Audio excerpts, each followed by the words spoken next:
this is an iHeart podcast. Guaranteed human. This is Red Pilled America. Hey, I'm Patrick Carelchi. And I'm Adriana Cortez, and welcome to Red Pilled America's Fan Boogie.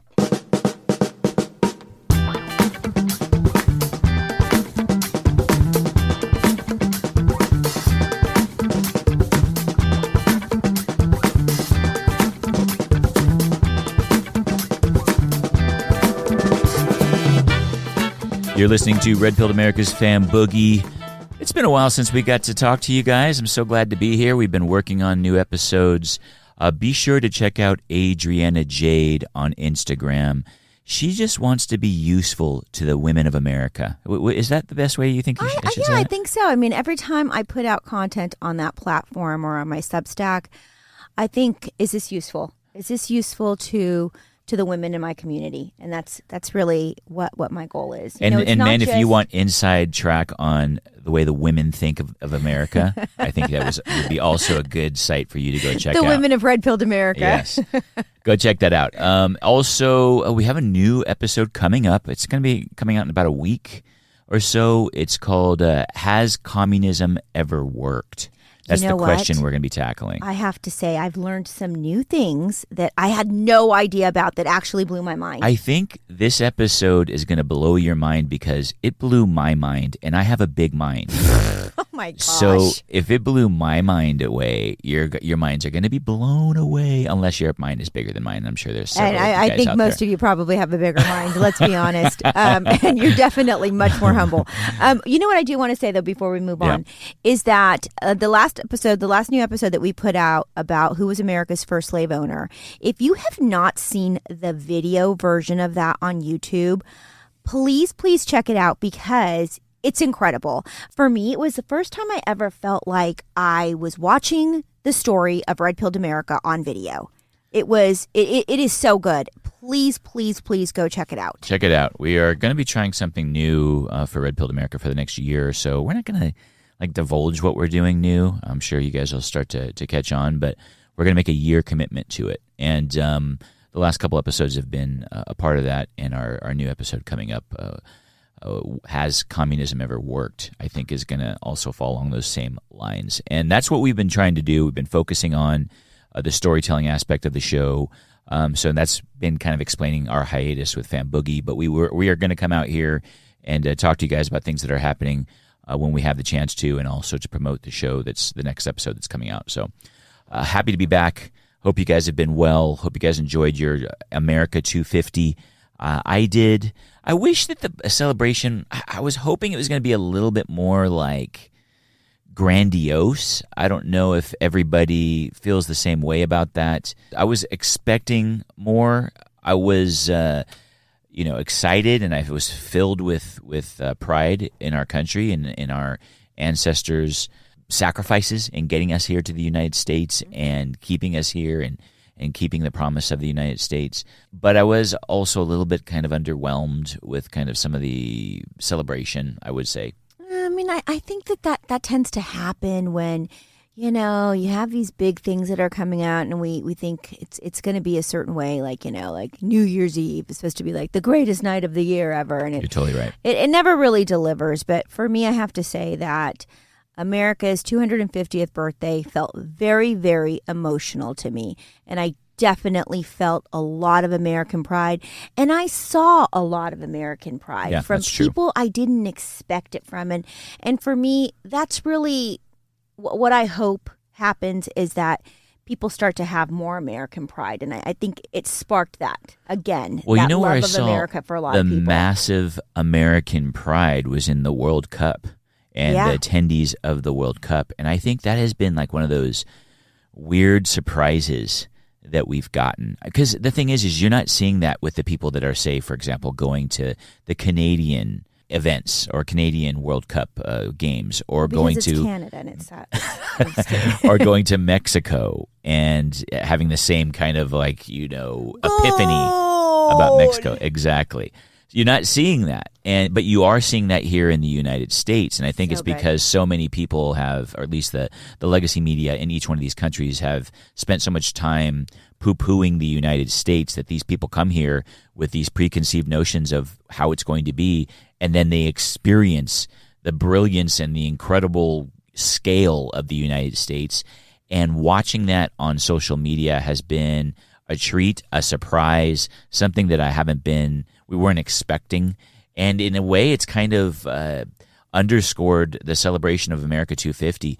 Bummed that the U.S. team got booted so quickly. But, we were in the top 16. That's happened before. I think that they were trying so hard, that the U.S. soccer, machine was trying so hard to hype it. And then the game comes, and it looked like a high school team playing a professional team. How dare you? It did. It did. I mean, it's just straight up. Yeah, they got schooled that day. But I guess I'm curious to know I want to know, Fam Bam, who are you rooting for now that USA is out? Like, who's your team? Drop us a comment. Send us a DM. I want to know. I would love to hear that as well, too. Tell me who your team is, Patrick. I was loving Norway because I was just loving the main guy from Norway and his kind of vibe. I was okay with England winning. I don't really care who wins, but between, let's say, who do we have now? We have France. So France is playing Spain, and you have Argentina playing England. That's going to be a good game. That's going to be a great game.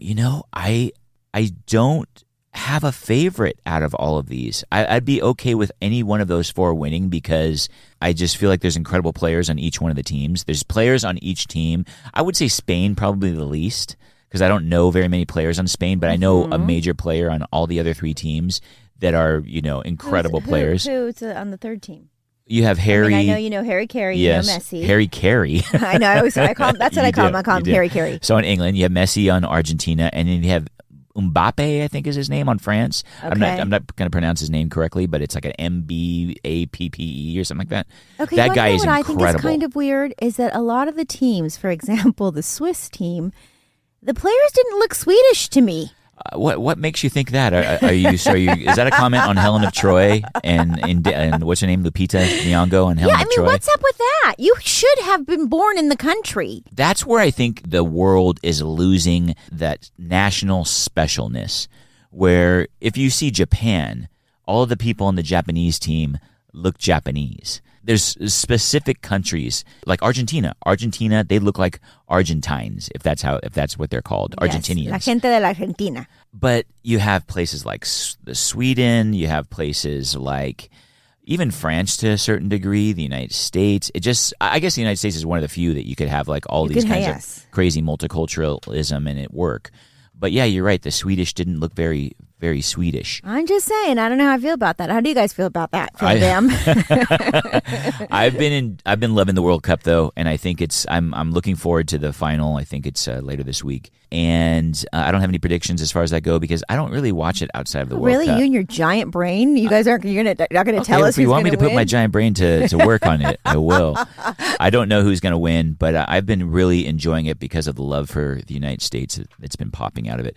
So we're going to get into, I want to get into the Tyler Robinson trial a little bit. I want to talk a little bit about the Odyssey later, and also a film that's coming out that I think that we should be supporting, Bad Counselors, put out by a friend of the show, Chris Fenton, coming out July 22nd. I think you guys, we need to support filmmakers like this, and I want to get into that a little bit later. But I want to start with this Lindsey Graham unexpected death. Oh, sad. The sad news. I mean, was not, and have never really been a big fan of his politically, but I'm certainly sad to hear the news of his passing. And by the way, he was very young. 71 is very young. I think the thing with these kinds of things is just the shock of them being with you 1 second, and then the next second they're gone, and there being no signs of it.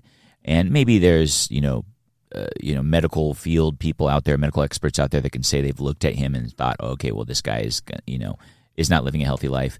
But if you see him the day before, he's in the Ukraine, he gives a speech after a meeting with the president of Ukraine, and he seems lucid, fine. He called the president that day, and President Trump, I think, said that it may have been one of his last calls.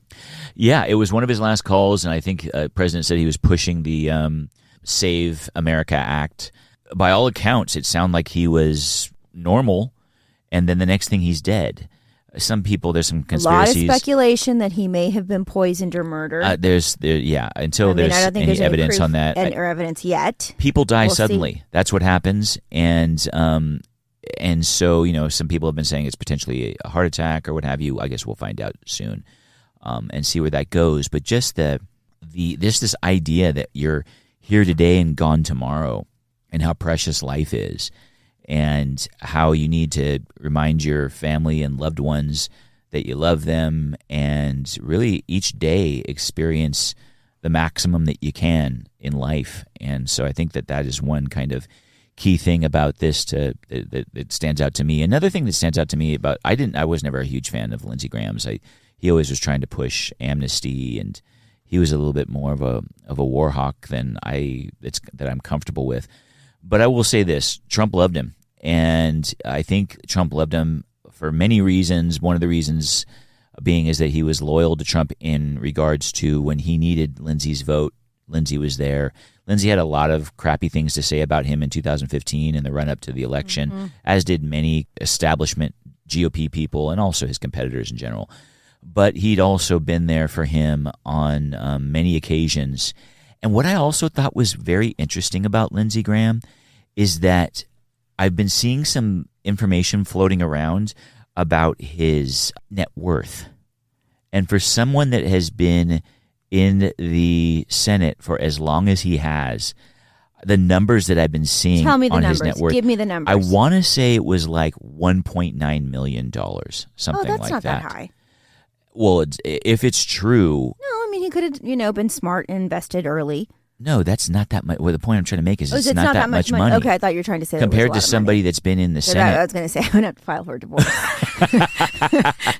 What? Someone that's been in the Senate for as long as he has to have only accumulated that amount of money. I mean, you don't hear a lot about Lindsey Graham, cashing in on, insider trading kind of a stuff like you do with Nancy Pelosi and several other, long-time multiple-term congressmen or senators. Okay, well, that's a good sign for the Lindsey. I think it's an interesting. If it turns out and pans out to be true, I think it's an interesting point. But so yeah, I say R.I.P. to Lindsey Graham. Yeah. I feel bad for people that feel like they have to go out there and just crap on him because they didn't like certain policies or what have you. A human died, a human that has family, and a guy that was served the country and the president likes, and the president likes him for a reason, I think. And so I feel like I just want to wish him and his family the best in their time of grieving.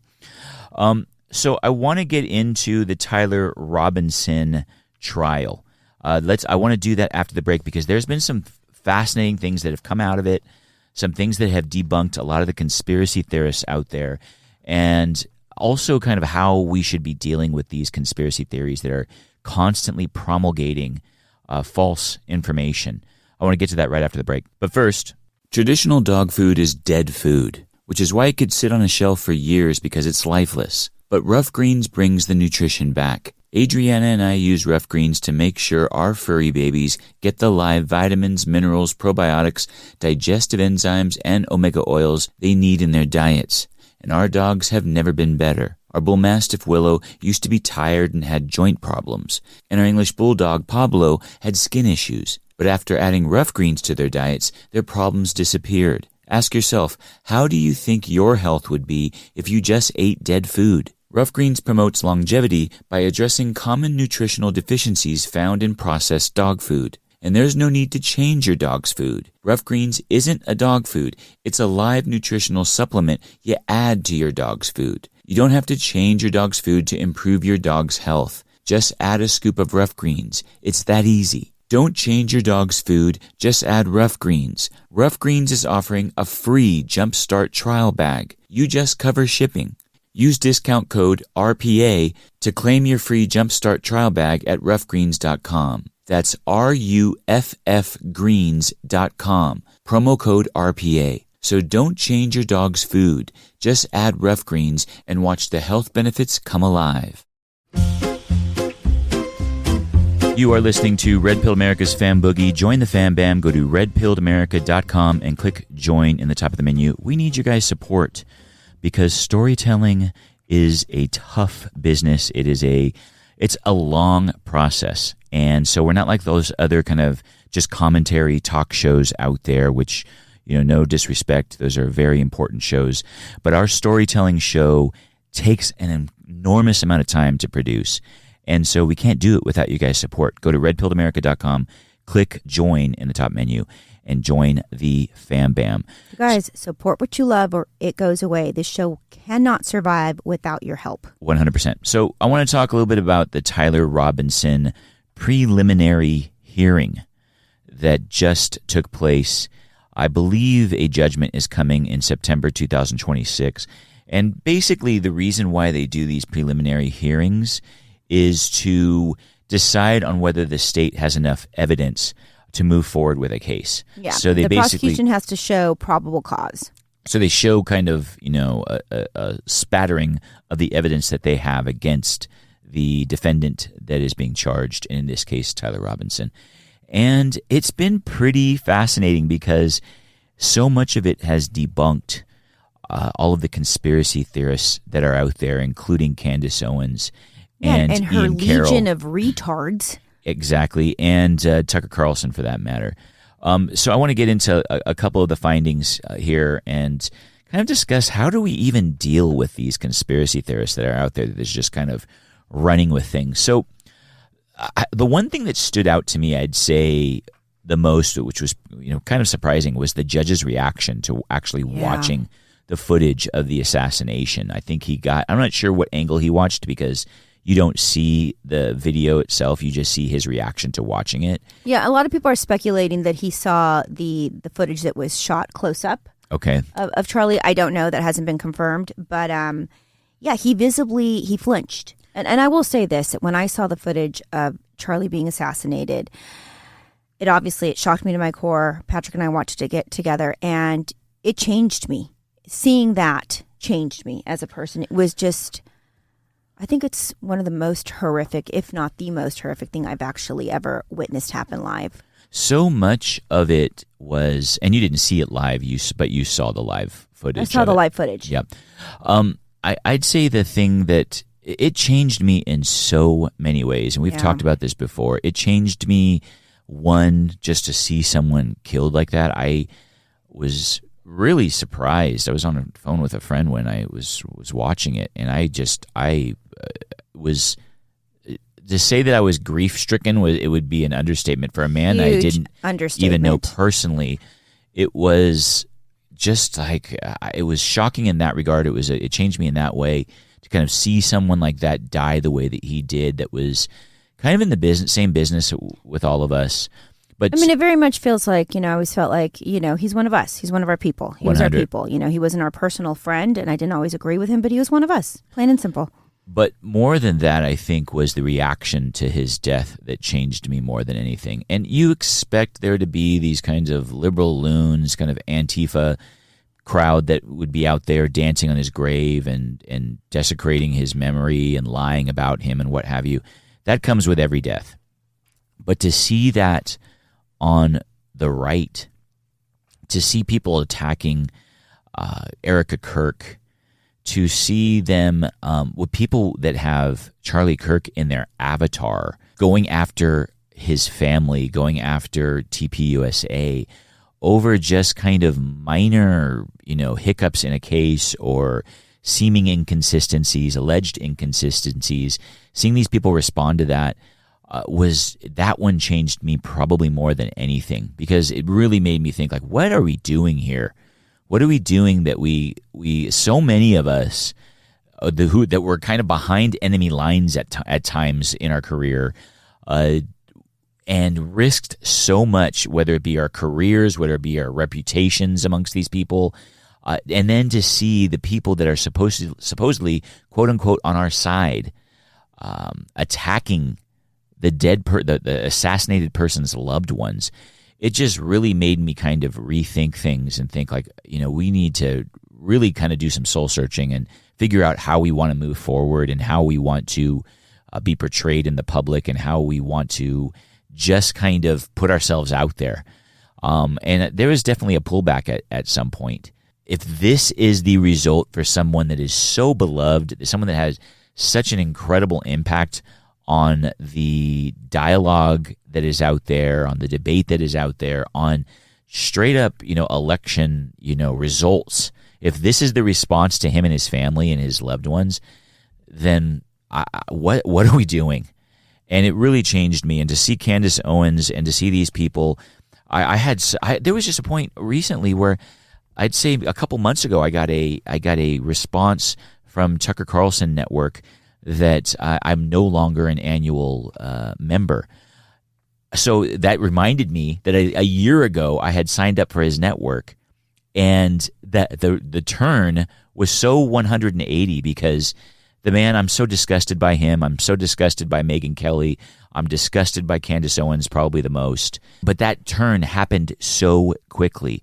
It was a litmus test for so many people out there. Their response to the death and the assassination of Charlie Kirk was a litmus test, and so many people failed. So many people are continuing to fail, and we're seeing that here with this trial. So the prosecutor kind of at one point in this preliminary trial discussed the surveillance evidence, and this is what he presented in court. UVU has a great surveillance system, and they captured the defendant coming on to campus at about 7 a.m., or I think about 8 a.m. Okay, it's clearly him. He's driving his gray Dodge Charger. And I should say he's from St. George, so this isn't just a casual passing by Utah Valley University. This is a 3.5-hour drive from his home, 250 plus miles from his home. They captured his car pulling into the Utah Valley University parking structure. He gets out of the car. He's wearing his favorite Hurley hat, a maroon T-shirt, shorts, and Converse shoes, the same clothing he's wearing when he turns himself in the next day. Clearly him. There's good facial images and everything. He walks around campus and he scouts campus out. He then leaves the campus. UVU surveillance then captures him return later. He returns on foot right before the Charlie Kirk event. He's wearing a disguise of sorts. He's wearing a baseball cap, different baseball cap, pulled low. He's got sunglasses on, a different shirt, different pants, but the same Converse shoes. That's all seen in the surveillance. He's limping because there's a rifle down his pants. The surveillance captures this individual. Again, I don't want to overstate the evidence because the pictures of his face at this time are not as definitive as they were earlier because of the sunglasses and the hat. But it captures his face, captures his appearance, his height, his build, all consistent with how he looks earlier in the day and how he looks today in court. But he makes his way to the rooftop, makes his way to the sniper's perch on the rooftop, takes the shot, and then runs to the northeast, drops off the building and runs to the northeast of campus into a wooded area. That's all captured on video. Okay, that's the first category of evidence. So there's the evidence, the surveillance evidence that the prosecutor presented, or at least his description of them. And this is kind of where you see the conspiracy theorists really grab on into any kind of place that there could possibly be doubt, because surveillance cameras, the definition is not really that high typically. Sometimes they'll be a little bit pixelated or what have you, but they map him out the entire time. They see him go out to the car. They see him come to the university at first, drive around onto the parking lot, walk onto campus, wearing a certain kind of outfit, getting back into his car, leaving, coming back, changing in a different outfit, but you'll see him in, where the car goes, see him walking up through the neighborhood, walking with a limp. But all of these things, it looks like the same guy. But because at some points you don't see his face clearly, that is what the conspiracy theorists kind of grab onto. But then you have a guy like Lance Twiggs, who was his lover, his boyfriend, and his roommate, talks about some of these images and the letter that he got. But here is first the images that he has seen of Tyler Robinson, or allegedly of Tyler Robinson on UVU, and whether he thinks that is Tyler Robinson on campus. And I should say that this interview with Lance Twiggs was taken before, I believe, the preliminary hearing, and then they presented this interview in the preliminary hearing, in the course of the preliminary hearing. Hey, I'm on the FBI's website. You can see the URL there at the top. This is some press release about this event.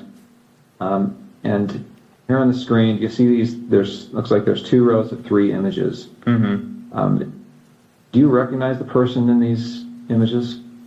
I wouldn't say it with 100% certainty just because of camera quality, but that looks like him in terms of the shoes he's wearing, the sunglasses. I don't think I'd specifically seen him wearing that hat, but he was usually wearing a hat, and then jeans. So it definitely, especially the bottom, the last two, definitely do look like him. All right, so there you have it. There's his lover, roommate, saying that these pictures look like him. You'll see other pictures where you see the face clearly, and wearing some of the clothes that he would see in some of the other pictures. So what the conspiracy theorists kind of moved to is, then they had multiple people there. He's a patsy. They had people wearing the same clothes as he was wearing. You even had points where Candace Owens said that Tyler Robinson was never on UVU campus. In fact, according to my source, Tyler has never even stepped foot on UVU campus. I mean, who is Tyler Robinson? What the f*** was he doing there? I don't Do you think Tyler Robinson was there. So she's making this claim, and she moves from there. She says her source tells her that.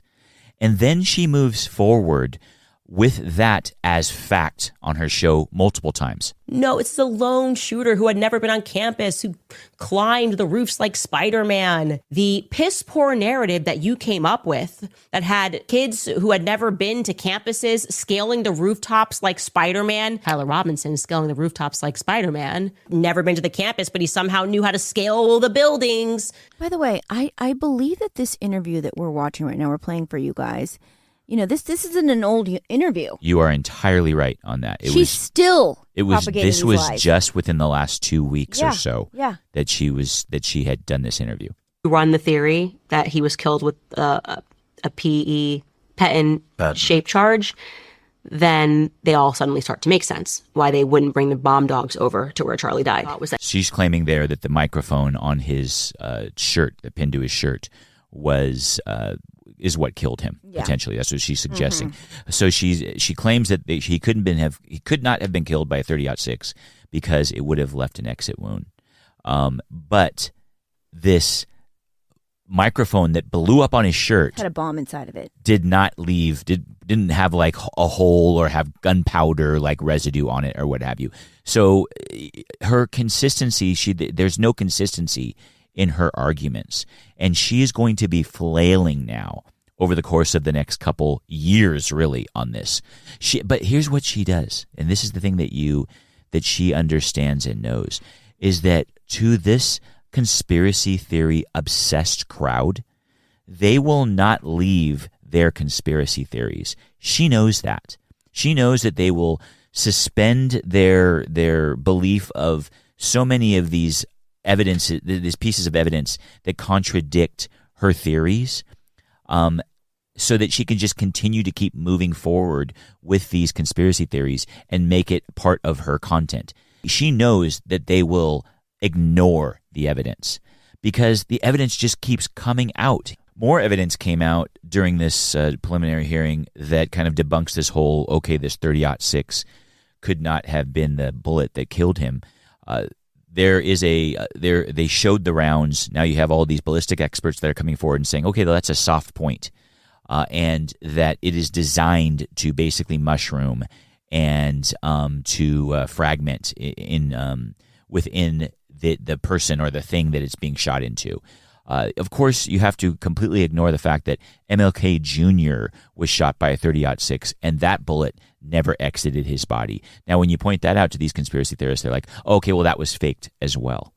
There is no way to succeed with these conspiracy theorists once they become obsessed with it and once they become locked in. I recently had a conversation with a friend who I love, I still love, will always love, but we were talking a little bit about the moon landing. And this person said that they did not believe that we landed on the moon, which is fine. You could have that belief if you'd like. There's been times I worked in aerospace where I've thought, us going there seems very improbable. But I think the evidence is beginning to mount that we had been there. And there's been several things over the course of the last couple of years that have convinced me that we had gone to the moon. Okay. Yeah, I feel the same way. I was on the fence, and then I had to look into it some more. Yes. The point I'm trying to get here is it's okay for you to have that belief. Some people will say that is the gateway into other much darker beliefs, but okay, fine. You can believe that we didn't land on the moon. But then I asked this person, okay, is there any evidence that could be given to you that would change your mind on that? And this person said no. And I said, okay, what if I gave you a telescope and it was powerful enough to see the surface of the moon, and you saw on the surface of the moon remnants of our landing expeditions? And this person said, well, that could be AI. So then you could start to take that further. Okay, well, what if you, in this hypothetical, universe, you could design a telescope and you could create it so that it's powerful enough to see the surface of the moon. And you put this telescope together and you looked up there and saw these remnants. Conspiracy theorists will not leave when you are really obsessed with conspiracy theories and everything becomes a conspiracy theory, you will not leave those theories. If there's something strange or big or major happens, they immediately go to some kind of conspiracy. And I think this is what we're seeing here with this Tyler Robinson thing. I think that we are seeing people that can't wrap their brain around it, that believe that conspiracy theories are everywhere in the world and they happen, constantly. And this is what we're seeing in this case. And also what's happening with these people is that they're watching people that they have believed for a long time are credible sources, like a Candace Owens, like a, Tucker Carlson. And these people are telling them exactly what they want to hear. And they're thinking, wow, well, this person is knowledgeable. They've been in this game a long time. They do great research. Of course, I'm going to believe them. And if they believe what I believe as well, then this is obviously true, this conspiracy. Well, they're following this business model that was pioneered and perfected by Alex Jones. Yeah. We discussed this in our 3-part series, Gish Gallop. And this is what you're seeing play out here. These people see a market to be had. They are going to feed that market. Candace has been reportedly said that her philosophy is I believe what the people believe. And that is not a recipe for a truth teller. And unfortunately, this is the issue right now that we're seeing with this conspiracy theory world, is that there is no mechanism to really stop them. All there is incentives out there to be conspiracy theorists. Some of the biggest accounts, the biggest podcasters on the right are conspiracy theorists to varying degree. Whether you be on the Candace Owens, Tucker Carlson, kind of Ian Carroll kind of side of the spectrum, or you kind of come back down a little bit to like the DC Dranos and the people like Benny Johnson, like that level. Those guys are pushing conspiracy theories on a pretty regular basis. Maybe not as bad as Candace Owens, but they're in that realm because it is monetized and there's an incentive to do it. And so, we've, over the course of the last, couple of years when we've been covering this, a lot of times people just tell us to shut up about Candace Owens or not talk about Candace Owens. Yeah, what's interesting to me is that this audience that's consuming all of this conspiracy theory rhetoric, what they don't realize is that they're the patsies. They're getting the wool pulled over their eyes. And you have people like Candace Owens now saying that she literally is calling on the defendants' lawyers to come and talk to her because she wants to testify on behalf of Tyler Robinson, or she wants to help Tyler Robinson get off. I'm actually surprised Tyler Robinson's lawyer hasn't reached out to me. What's going on here? And by the way, still nobody, not even on Tyler Robinson's defense team, you would think I would be like number one they'd reach out to. They'd be like, her inbox, the tips. I've got the names, the people who said this person lied, and here's where it was. No, they're not interested. Wake up, Tyler Robinson's defense team. I know it's a lot going on. If you're Tyler Robinson's defense, you may want to get that text message. Has anybody, we should be subpoenaing those text messages. So I asked him, did Tyler Robinson's defense lawyer reach out to you? No. You are telling me that he hasn't been like automatically subpoenaed into the court case. Why wouldn't I testify for the defense? I'm actually. So she's insane. There you have it. She's insane. Well, she's like, I'm so brilliant. I should be testifying in this court case that I have nothing to do with this, but I'm an expert. I know everything, so I need to be a witness. Well, that becomes a new conspiracy theory because now you have it so where, oh, I have all this evidence, and now his defense attorney isn't reaching out to me. So is there a conspiracy theory going there? It never stops. The layer and the onion just keeps getting wider and wider and wider because once her theories don't come to fruition, she has to have some kind of a reason why that's not happening. And all you have to do is throw out there, oh, it's a conspiracy. I mean, what happened to her Egyptian planes?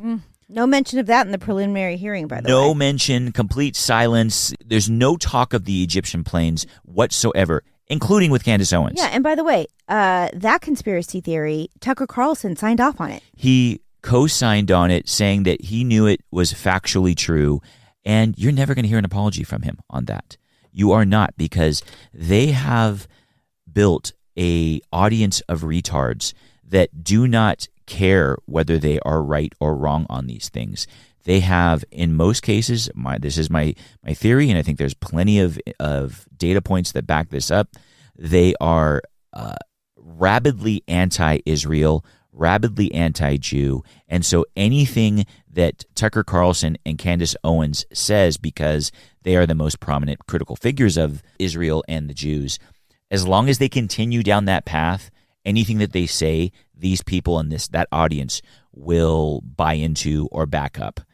And so much of the information that she puts out there, she claims it to be factual when it's just a source it's one source, or there's no credible information that backs up that thing. And I think really the only way to get back to the point of how do we deal with these conspiracy theorists? So many people over the course of the last couple of years have told us to stop talking about Candace Owens. This is really the only way to deal with it, is to expose her, because there is no mechanism in place to stop these conspiracy theories from spreading. They're incentivized by social media. They're monetized by these hosts, and people love them. People eat them up. They treat these people like they're journalists or they're news sources, that they're factually based, that they are truth obsessed like we are, which they are not. And so there's no other real way to deal with it other than to expose these people constantly. Every time that they come out with these fake theories, you have to combat it. And I think this Tyler Robinson preliminary hearing went a long way in exposing their game. We're going to peel some people off. Some people are going to start to see this, and they're going to have epiphanies.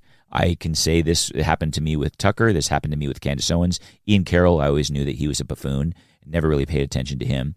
But those two, there was points where I would defend them, or I would kind of consider myself a regular listener of their content. There came a point to where that moment changed. Charlie Kirk went a long way in kind of flipping the switch for me, and I'm hoping that the more and more these people are exposed, the more people will start to wake up to their lies and come back to a truth-based journalism and truth-based media.